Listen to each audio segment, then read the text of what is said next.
Hello मेरे प्रिय छात्र और छात्राएं, गुप्ता क्लास में आपका स्वागत है। कल का वीडियो में मौर्य काल का कुछ क्वेश्चन देखे हुए थे। उम्मीद है कि आप सब वीडियो को वॉच किए होइएगा और इससे आपका फायदा लगा होगा। ठीक है, तो इसी कड़ी को आगे बढ़ाते हुए आगे का क्वेश्चन हम देखते हैं और आप सब क्वेश्चन को जब लगाते हैं तो कमेंट में अपना बताते रहिएगा कि कितना क्वेश्चन सही बन पा रहा है, क्या प्रॉब्लम है या उसको क्या सुधार किया जाए, वो आप अपना अपना कमेंट करते रहिएगा। अच्छा लगे तो लाइक और सब्सक्राइब जरूर कर दीजिएगा। ये आपका 35 क्वेश्चन तक हो चुका था। अगला क्वेश्चन 36 नंबर क्वेश्चन। क्वेश्चन ये है,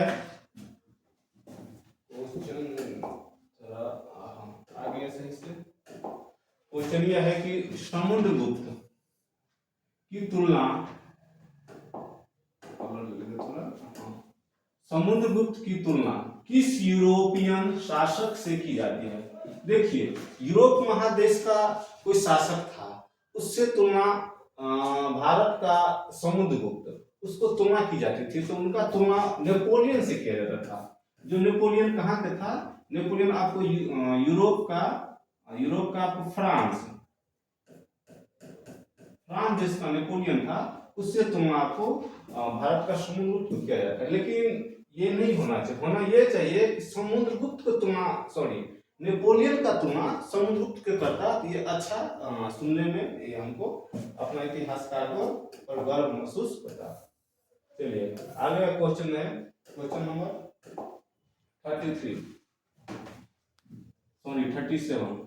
मौर्य वंश का संस्थापक कौन था? ये क्वेश्चन बार बार पूछा गया है, आपके लिए काफी इंपोर्टेंट है। तो मौर्य वंश का संस्थापक तो चंद्रगुप्त मौर्य का, कौन है मौर्य का संस्थापक? चंद्रगुप्त मौर्य है। तो उनको आगे हम देखते हैं। चंद्रगुप्त मौर्य वंश का स्थापना कब किया था? ये 322 BC में किया था। मौर्य वंश का चंद्रगुप्त मौर्य से पहले आपका मगध में किस वंश का शासक था? उससे यदि हम पहले देखेंगे, थोड़ा एक जगह देखेंगे, पहले देखेंगे तो नंद वंश का शासक था। किसका था? नंद वंश के शासक घनानंद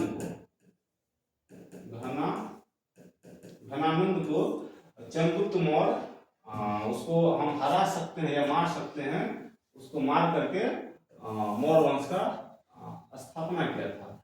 इसका स्थापना करने में सहायता कौन किया था? सहायता चंद्रगुप्त मौर्य को किया था। ये किया था, आपको हम चाणक्य बोल सकते हैं। चाणक्य उनके बाद चाणक्य में प्रधानमंत्री बना था।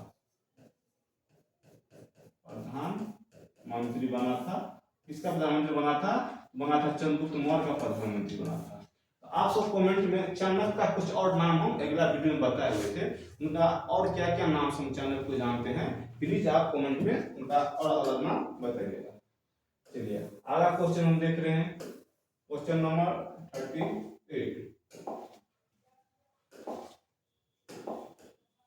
चंद्रगुप्त मौर्य किस धर्म को मानने वाले थे? देखिए, चंद्रगुप्त मौर्य पहले शैव धर्म को मानते थे। स्टार्टिंग में चालू किया था तो कौन धर्म का? शैव धर्म का।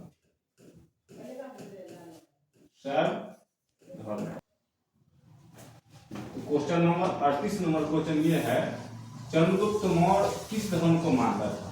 चंद्रगुप्त मौर्य स्टार्टिंग में आपको शैव धर्म को मानता था। कौन सा धर्म का? शैव धर्म का मानता था। लेकिन बाद में चंद्रगुप्त मौर्य आपका अंतिम टाइम में ना ये जैन धर्म को माना। किस धर्म को? जैन धर्म को। आगे हम बताए थे संलेखना विधि। चंद्रगुप्त मौर्य का मृत्यु भी होता है संलेखना विधि से। ये होता है वो संलेखना विधि जैन धर्म में मनाया जाता है। संलेखना विधि किस धर्म में? जैन धर्म में। तो ये संलेखना विधि से उसका मृत्यु होता है श्रवण बेलगोला में।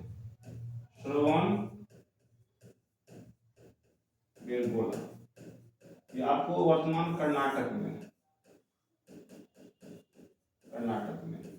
हो गया। तो चंद्रगुप्त मौर्य किस धर्म को, तो हम जैन धर्म को बोल सकते हैं। चलिए अगला क्वेश्चन, क्वेश्चन नंबर 79। चलिए क्वेश्चन है 789, क्वेश्चन है 89 आपका हो गया। मौर्य वंश का अंतिम राजा कौन था? मौर्य वंश का अंतिम राजा वीरदर्थ था। वो आपका वीरदर्थ का सेनापति ही पुष्यमित्र शुंग, सेनापति उनका था पुष्यमित्र शुंग। वो वीरदर्थ को मार करके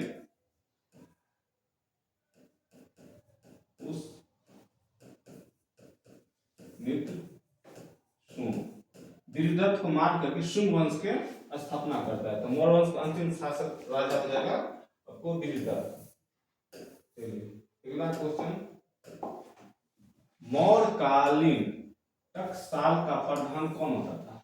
टकसाल हम किसको बोलेंगे? पहले टकसाल ये होता था जो सिक्का का ना बनाता था। वो आपको कुछ धातु को मिश्रित करके कुछ सिक्का बनता था, उसको हम टकसाल बोलते थे। तो टकसाल का प्रधान होते थे पाण्याध्यक्ष, पाण्याध्यक्ष उसका प्रधान होते थे। चलिए क्वेश्चन नंबर 41,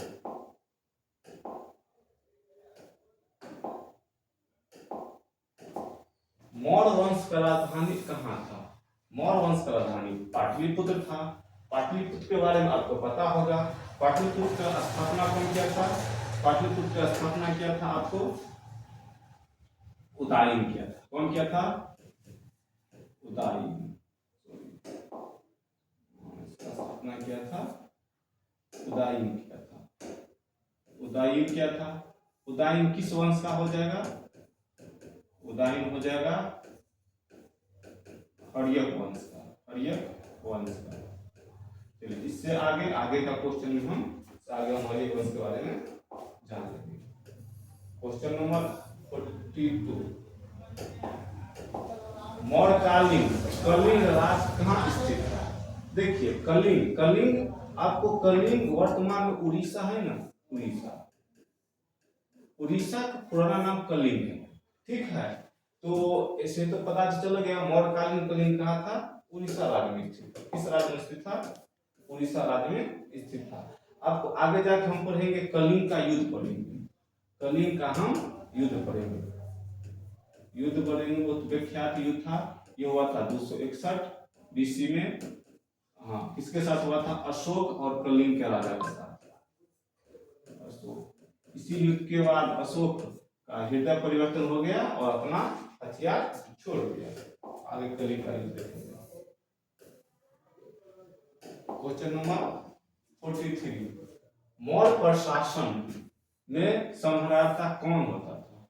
मौर्य प्रशासन में सम्राटता ये होता था राजकीय कर संग्रह अधिकारी, जो टैक्स का कलेक्शन करता है ना। इस अभी वर्तमान में हम देखेंगे डीएम, वो टैक्स का कलेक्शन।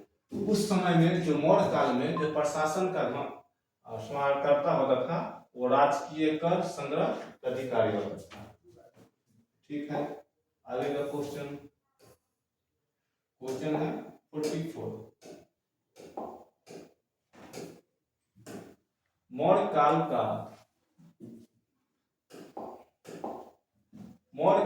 ब्रह्मदेव क्या था? ये आपका भूमि दान करने वाले व्यक्ति था ना, उसको हम ब्रह्मदेव बोलते थे मौर्य काल में। चलिए क्वेश्चन नंबर आगे, क्वेश्चन है अशोक का व्यक्तिगत धर्म क्या था? देखिए अशोक का धर्म व्यक्तिगत बौद्ध हो जाएगा। इसमें भी है बौद्ध हो जाएगा। आपको तो हम बताते हैं कि कलिंग युद्ध हुआ था। अशोक कलिंग युद्ध ये कब हुआ था? 261 ये हुआ था आपका 261 बीसी।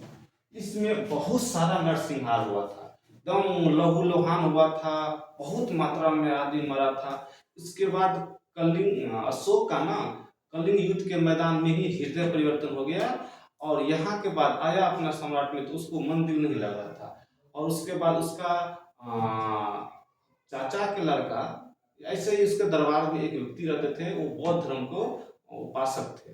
हाँ, तो उसी से मिल करके अशोक बौद्ध धर्म ग्रहण कर लिया, और उसके बाद कोई भी युद्ध नहीं लड़ा। और मौर्य वंश का पतन का एक बहुत बड़ा ये कारण था कि अशोक युद्ध नहीं लड़ना, और राजा है तो युद्ध के बगैर राजा पॉसिबल है ही नहीं, क्योंकि राजा के पास तलवार रहता है, और तलवार का एक ही है कि तलवार को जिस प्रकार व्यक्ति को जिंदा होने के लिए भोजन चाहिए, उसी प्रकार तलवार को जिंदा रहने के लिए उसको खून चाहिए। बिना खून का तलवार रह नहीं सकता है, और राजा बिना तलवार का रह नहीं सकता है। यह भी एक बहुत बड़ा कारण था मौर्य वंश का पतन का, कि अशोक का युद्ध न लड़ना। अगला क्वेश्चन है,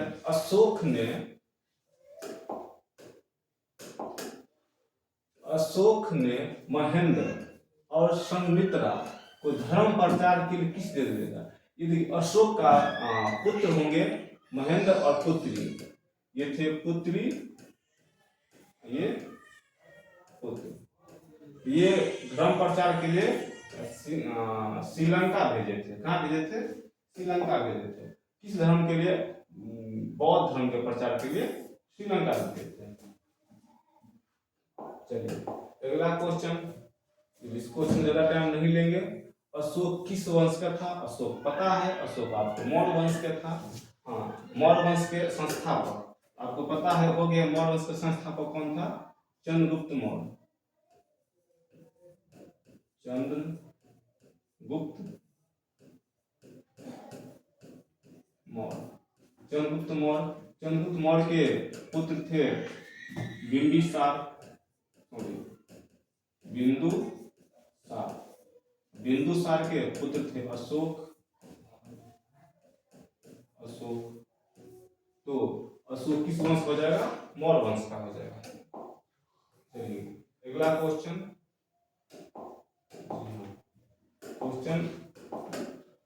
अशोक कौन सा बौद्ध भिक्षु के प्रभाव में आकर बौद्ध धर्म का समर्थक बन गया था? बताए थे अशोक कलिंग युद्ध के बाद बौद्ध धर्म ग्रहण करता है, तो किसके प्रभाव में आकर? यह था उपगुप्त के प्रभाव में आकर। उपगुप्त के प्रभाव में आकर वो बौद्ध धर्म अपना लिया था अशोक। राजगिरी के नर वधु को क्या कहता? जो राजगिरी में जो नगर का वधु होता था ना, उनको क्या बोलते थे? उनको सालवती बोलते थे। क्या बोलते थे? सालवती बोलते थे। चलिए अगला क्वेश्चन,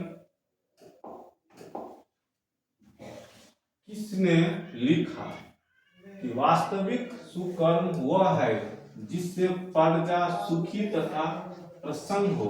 वो कौन था? ये आपको कौटिल्य ये लिखा था। कौटिल्य का जो बुक है अर्थशास्त्र, उसका बुक कौन है?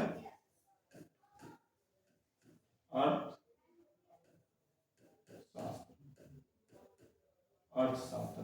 अब कौटिल्य के और अलग अलग क्या नाम से जाना जाता है वो आप कमेंट बॉक्स में बताइएगा। कौटिल्य का और क्या क्या नाम से जानते हैं। अगला क्वेश्चन है, चंद्रगुप्त मौर्य के काल में कलिंग की राजधानी कहाँ थी? कलिंग की राजधानी आपको तोसाली थी। कलिंग की राजधानी तोसाली। कलिंग किसको वर्तमान में कलिंग को हम उड़ीसा बोलते हैं। वर्तमान में कलिंग को हम क्या बोलते हैं? उड़ीसा के नाम से हम बोलते हैं। अगला क्वेश्चन नंबर 52, आर्यभट्ट कहाँ के वासी थे? देखिए आर्यभट्ट जो आपको पता है शूल का खोज किया था आर्यभट्ट। तो आर्यभट्ट कहाँ के थे? आर्यभट्ट पटना के थे। कहाँ के थे? पटना के थे। आर्यभट्ट किसके दरबार में रहते थे? किसके समकालीन थे? तो आपको पता होंगे कि गुप्त वंश के शासक थे चंद्रगुप्त द्वितीय। चंद्रगुप्त द्वितीय। चंद्रगुप्त द्वितीय के समय, या उसको विक्रमादित्य भी बोलते हैं। क्या बोलते हैं? विक्रमादित्य भी बोलते हैं। तो उसके दरबार में आर्यभट्ट रहते थे। चलिए अगला क्वेश्चन, चलिए आ ही गया, उनका चर्चा कर रहे थे। द्वितीय नगरीकरण के नामों को क्या कहा जाता था? देखिए क्वेश्चन क्या है, द्वितीय नगरीकरण, उसको हम आपको लोह युग बोलेंगे। लोह युग क्या बोलेंगे, ये द्वितीय नगरीकरण। आपको पहले पहले बार नगरीकरण आपको मिला होगा हड़प्पा सभ्यता में। उस समय लोहा का खोज नहीं हुआ था, तांबा का खोज हुआ था, ताम्र युगीन हम बोलते हैं। ये हो गया पहला नगरीकरण। और वैदिक काल में आते हैं तो फिर से नगर का निर्माण होता है। जब वैदिक हड़प्पा सभ्यता खत्म होता है, फिर उनके बाद धीरे धीरे ऋग्ण वैदिक काल, उत्तर वैदिक काल में आपको लोहा का खोज हो जाने के कारण भव्य मात्रा में लोहा का उपयोग होने लगा। फिर से नगर को लाया, वही होता है द्वितीय नगरीकरण। द्वितीय नगरीकरण बोला तो लोह युगीन को हम द्वितीय नगरीकरण हम बोलेंगे। अगला क्वेश्चन, भारत के प्राचीनतम ज्ञात अभिलेख कौन से है? यह है बोगज कोई अभिलेख, वो भारत का प्राचीनतम अभिलेख। अगला क्वेश्चन है, मेगास्थनीज किस यूनानी शासक के राजदूत के रूप में पाटलिपुत्र आया था? देखिए ये आया था सेल्यूकस निकेटर। आपको जब सेल्यूकस निकेटर की आपका राजदूत बोलेंगे, ठीक है ना। तो सेल्यूकस निकेटर का बेटी से चंद्रगुप्त मौर्य शादी करता है। उनका बेटी का क्या नाम था? हेलेना। हेलेना से जब चंद्रगुप्त मौर्य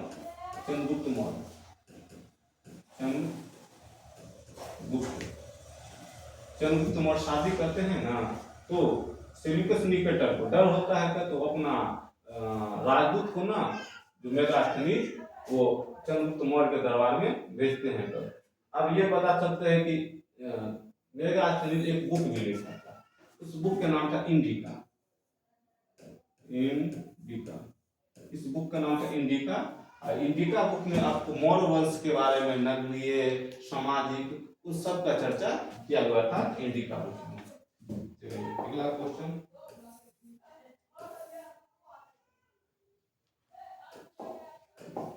ये भी क्वेश्चन बहुत इंपॉर्टेंट है आपके बिहार बोर्ड के लिए। कलिंग युद्ध का वर्णन किस अभिलेख में किया गया है? कलिंग युद्ध का वर्णन है ना, कौन से अभिलेख में किया गया है? तो 13वां अभिलेख में किया गया है, शिलालेख में। 13वां, इसमें थोड़ा मिस्टेक हो गया टाइपिंग में, ये होगा शिलालेख में, होगा अभिलेख होगा। 13वां अभिलेख में कलिंग युद्ध का चर्चा किया गया है। अगला क्वेश्चन, चीनी यात्री फाहियान किस के शासनकाल में आया था? देखिए चीनी यात्री फाहियान था ना, ये आपको चंद्रगुप्त द्वितीय या विक्रमादित्य के शासनकाल में भारत आया था। तो हम वहां चल जाते। फाहियान कहाँ के थे? फाहियान चीन के थे। कहाँ के थे? चीन के थे। चंद्रगुप्त द्वितीय के शासनकाल में भारत आया था। चलिए अगला क्वेश्चन ये है, किस अभिलेख में सती प्रथा का उल्लेख मिलता है? का ये आपको एरन अभिलेख में सती प्रथा का अभिलेख मिलता है। एरन अभिलेख कहां से मिलेगा? ये मिलेगा मध्य प्रदेश से। एरन अभिलेख कहां से? मध्य प्रदेश से। अगला क्वेश्चन नंबर 59, बाणभट्ट की रचना कादम्बरी किसके शासनकाल में?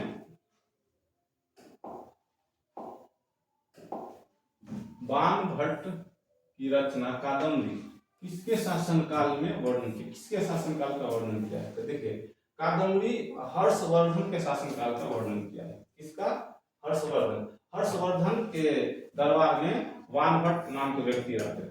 इसके दरबार में, हर्षवर्धन के दरबार में, स्वाभाविक बात है जिसके दरबार में रहेंगे तो उसी का चर्चा होंगे। तो आपको हर्षवर्धन का दरबार में रहते थे, उनका चर्चा किया गया है। अगला क्वेश्चन,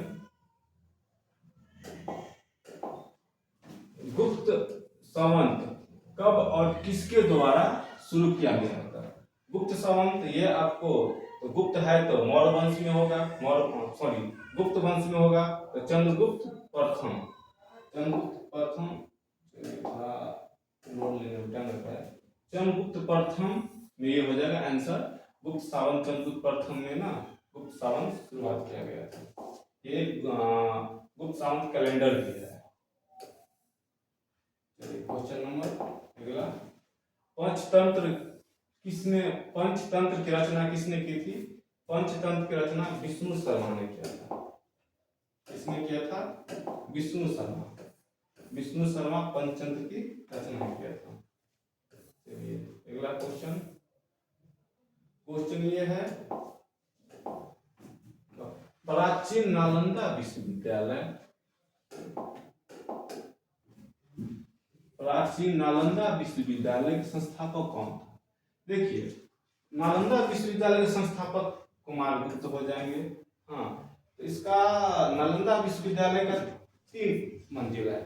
स्टार्टिंग किया था कुमारगुप्त उसका स्टार्टिंग किया था, लेकिन सबसे आखिरी तीसरा फ्लोर था उसका पाल वंश का शासक, पाल वंश का शासक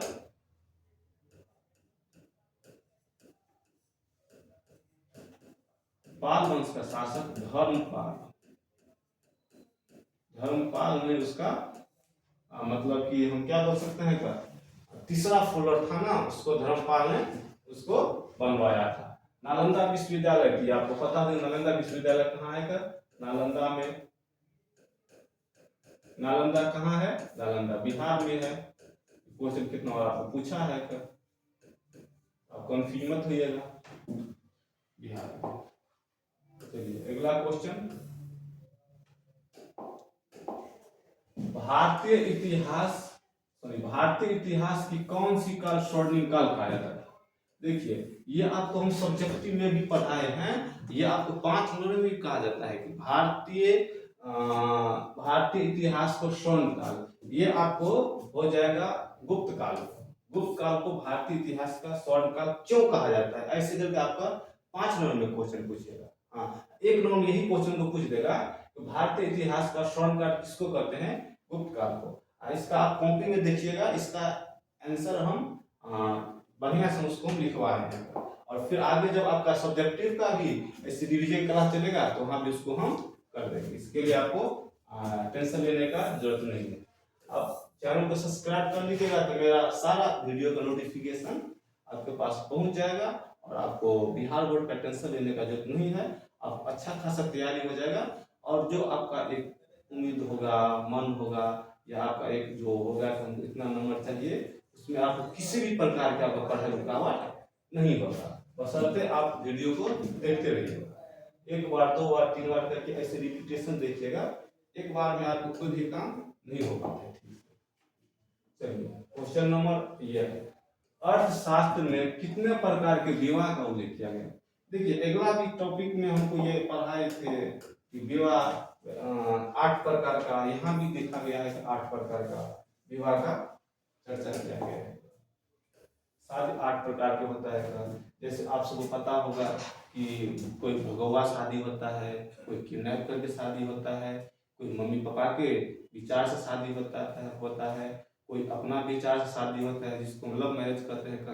यही सबको हम 8 कैटेगरी में बांटा गया है। मेरा पूर्वजों या जो इतिहासकार बांटे हैं। शादी कितना प्रकार हो जाएंगे? शादी हो जाएंगे 8 प्रकार के। आप सब कमेंट में बताइएगा आपको 8 प्रकार में कौन सा शादी पसंद है और कौन सा शादी करना चाहते हैं।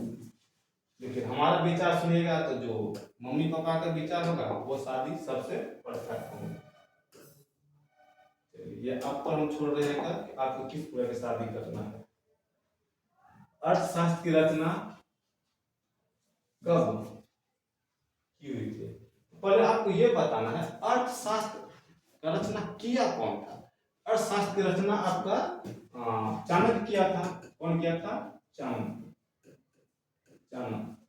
इतना पता है तो चाणक्य किसके दरबार में रहता था? ये भी पता है कि चाणक्य चंद्रगुप्त मौर्य के दरबार में रहता था। चंद्रगुप्त मौर्य के दरबार में चंद्रगुप्त मौर्य के प्रधानमंत्री था। इतना तक पता है। तो चंद्रगुप्त मौर्य वंश की स्थापना कब किया था, ये भी आपको पता है। कब संस्थापक कब किया था, 322 BC। यहां तक आप आ चुके हैं, आप इस क्वेश्चन के आंसर तक भी चल जाएगा। 322 BC है का, ये आपको तीसरी सदी में हो जाएगा, तीसरी शताब्दी में हो जाएगा। चलिए क्वेश्चन नंबर 66। नालंदा विश्वविद्यालय की छात्र कौन थे छात्र नालंदा विश्वविद्यालय के? देखिए, नालंदा विश्वविद्यालय के छात्र थे आपका ह्वेंसांग थे। कौन थे? ह्वेंसांग। ये हर्षवर्धन के दरबार में आया था। किसके दरबार में? हर्षवर्धन के दरबार में। और नालंदा विश्वविद्यालय में अपना शिक्षा ग्रहण किया गया था। ह्वेंसांग थे कहाँ के? तो चीन के थे। कहाँ के थे? चीन के थे। चलिए अगला क्वेश्चन,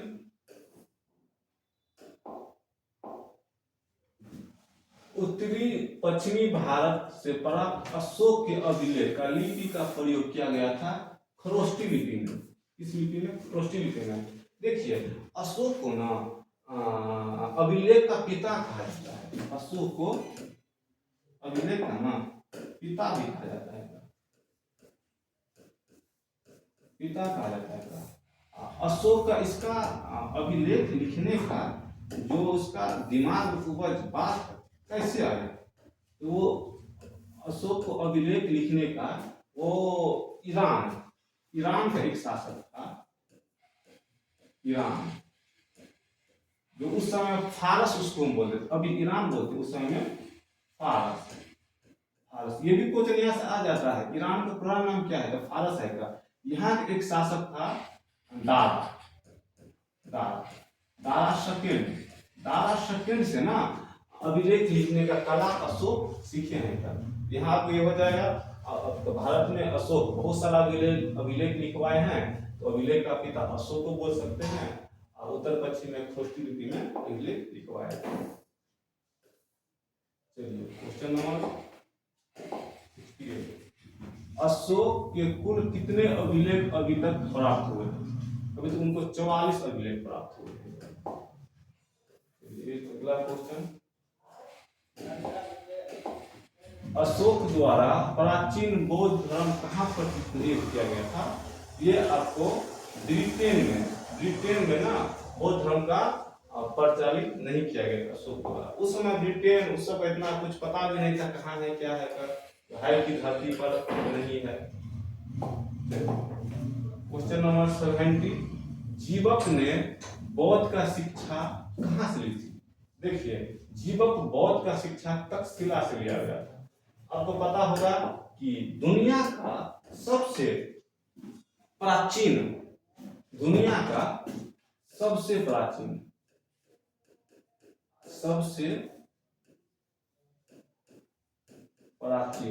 विश्वविद्यालय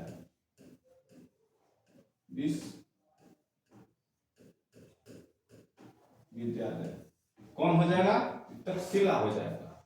ठीक है ना, तक्षशिला हो जाएगा। जीवक क्या था? जीवक एक वैद्य था, तो लिखा ही वैद्य है का। तो जीवक किसके दरबार में रहता था? जीवक आपको बिंबिसार के दरबार में रहता था। किसके दरबार में?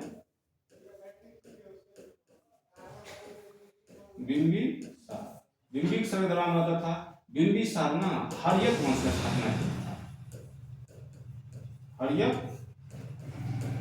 वंश का स्थापना किया था, तो तक्षशिला हो जाएगा। ये आपका वीडियो लंबा हो जाएगा, तो अच्छा रहेगा कि इसका आगे का पार्ट हम आगे वीडियो में डाल देंगे। आप सबको कितना सही हुआ, कितना गलती हुआ, ये कमेंट बॉक्स में बता दीजिएगा। हाँ, इससे हमको भी अच्छा लगेगा कि मेरा जो स्टूडेंट है उनको कितना तक तैयारी हो चुका है और इस पर हम कितना काम करें और किस प्रकार से कंटेंट बनावे, ये उससे हमको आपका कमेंट से हमको मोटिवेशन मिलेगा। तो जय हिंद। आगे का वीडियो के लिए आप अगला पार्ट देखते रहिए।